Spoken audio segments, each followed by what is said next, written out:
fellow South African.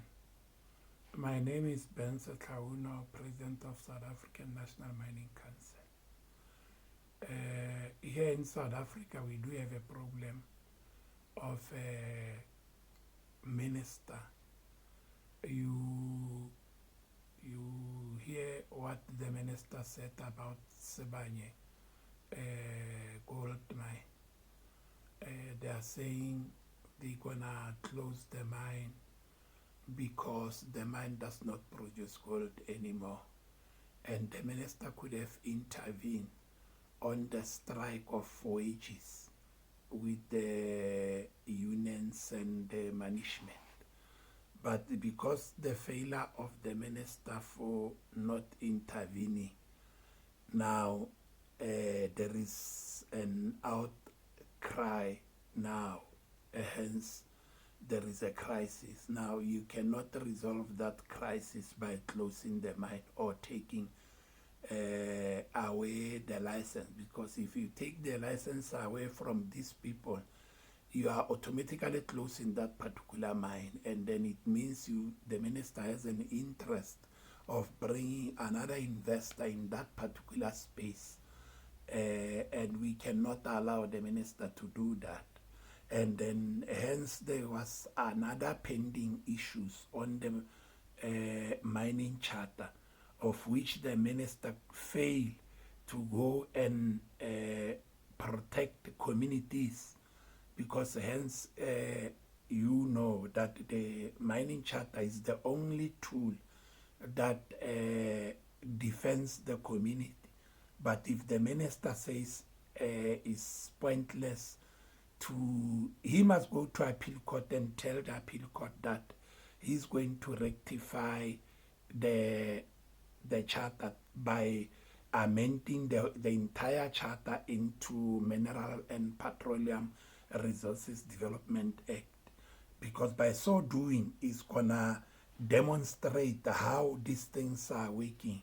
If you recall about the Winnie Mandela case, where Winnie was fighting that Mandela chased her away from government, Mandela went to court knowing that he's guilty, but he went to court. He did not say, because it's an obvious case, the case is gonna, the order is gonna be given to Winnie Madikizela Mandela. But he went to court and listened to the court, listened to the judgment.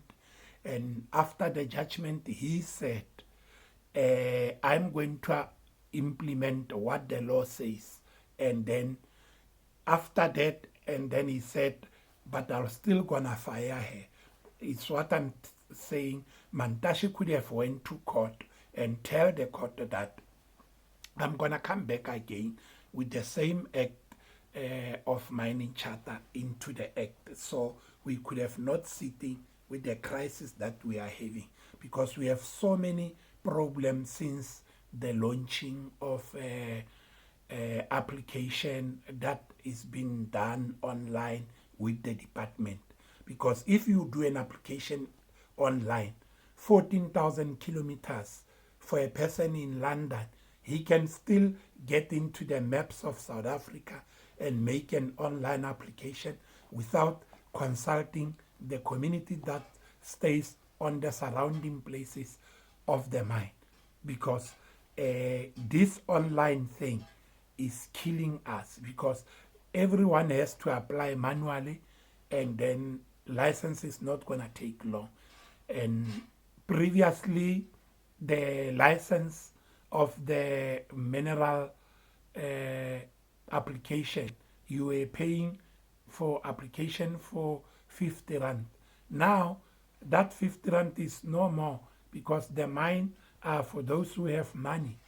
Because if you can afford to have 400,000, and then you can then apply for the license and pay everything included, because they want the sketch, they want everything to be complied in that license, and then it's taking a lot of money from the poorest of the poor, because it means the mines can only be done by those who have, and they have not, they cannot be only owners of the mine. I thank you.